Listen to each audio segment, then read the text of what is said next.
Жылдам хабарнама. Ассалаумағалейкум құрметті көрермен. Егер жаңалықтарды алғашқылар қатарында білгіңіз келсе, арнамыздағы подписаться және де бір ғана лайк түймелерін басып, видеоны соңына дейін қараңыздар.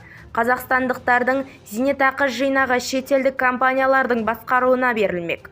Бұл туралы Қазақстан Республикасы ұлттық банкі төрағасы орынбасары Әлия Молдабекова мәлімдеді.